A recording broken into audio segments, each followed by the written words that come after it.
Beleza, pessoal? Vamos nessa! Hoje, a gente vai desvendar a maior de todas as histórias, a nossa.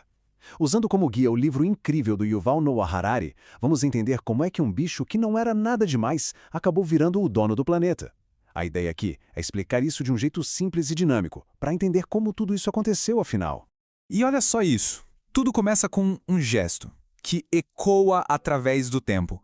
Uma mão marcada numa caverna há 30 mil anos.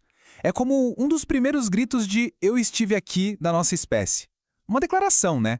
A grande pergunta é, como é que o ser que fez essa marca saiu de uma caverna para hoje construir cidades e sonhar em ir para as estrelas? Pois é, essa é a pergunta central que o livro Sapiens nos faz encarar. E vamos combinar, não era para a gente ter chegado aqui. O caminho não foi nada óbvio. Existiam outras espécies humanas, sabe? Algumas mais fortes, outras mais adaptadas ao frio. E, no entanto, só a gente sobreviveu. O que será que nos tornou tão especiais? Certo! Vamos para a primeira parte dessa jornada. E aqui a gente precisa entender uma coisa fundamental. Durante quase toda a nossa história, nós não éramos ninguém. Sério, nada demais. É muito fácil esquecer disso hoje, né? No topo da cadeia alimentar, mas a verdade é que nosso começo foi bem humilde. Olhando essa linha do tempo, o que mais choca é a escala. Pensa bem, o Homo sapiens, a nossa espécie, já existia há uns 200 mil anos. Mas por 130 mil anos, ficamos na nossa, sem dominar nada. 130 mil anos. É tempo pra caramba. A gente era só mais um bicho no meio de tantos outros. Até que, de repente, 70 mil anos atrás, alguma coisa mudou.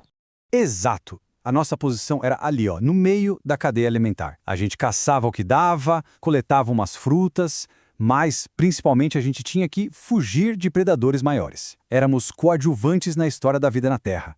Ninguém apostaria um centavo que aquela espécie ali teria um futuro tão grandioso e, ao mesmo tempo, tão assustador. E é aqui que a história dá um giro de 180 graus. Lembra daqueles 70 mil anos atrás? Foi quando aconteceu a grande virada. E o mais louco é que a mudança não foi nos músculos ou nas garras. Foi na nossa cabeça. A gente, de alguma forma, desbloqueou um superpoder. Algo que nenhum outro animal no planeta tinha. Essa revolução não foi sobre fazer ferramentas de pedra um pouco melhores. Foi sobre o cérebro. Aparentemente, umas mutações genéticas, meio que por acaso, mexeram na fiação dos nossos neurônios. Isso nos deu a capacidade de pensar de jeitos completamente novos. E o mais importante, de nos comunicar de uma forma revolucionária.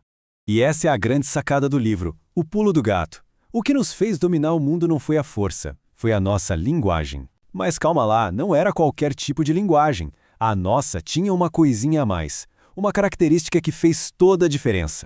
E essa comparação aqui mostra a diferença de um jeito perfeito. Pensa assim, um macaco pode gritar, "Cuidado, um leão!" e todo mundo entende o perigo real ali na frente. Já o Sapiens? O Sapiens também podia falar isso, mas ele podia falar outra coisa.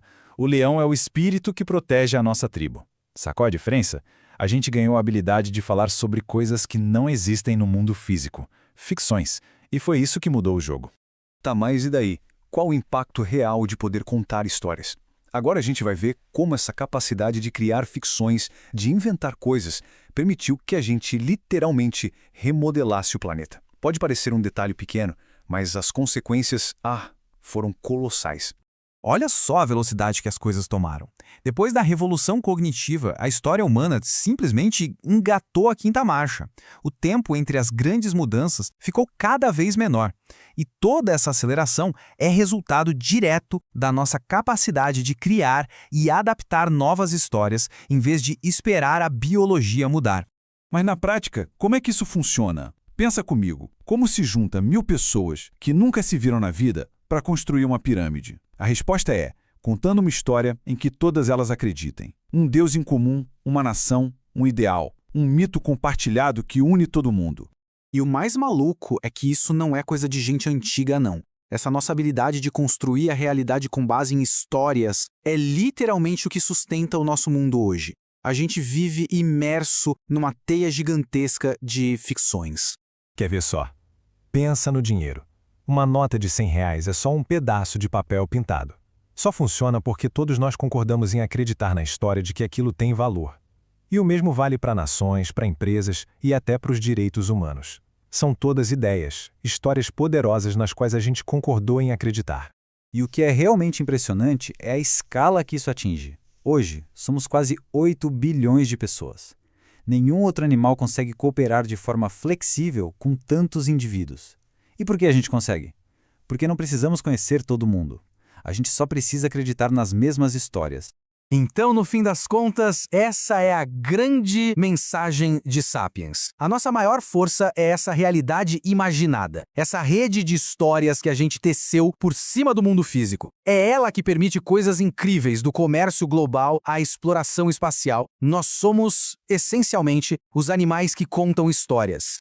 E tudo isso nos leva a uma última pergunta bem provocadora. Agora que a gente adquiriu poderes quase divinos, de criar, de destruir, de até mesmo redesenhar a vida, para onde a gente vai? O que a gente quer se tornar? Porque a história, com certeza, não acabou. E o próximo capítulo? Bom, esses somos nós que vamos escrever.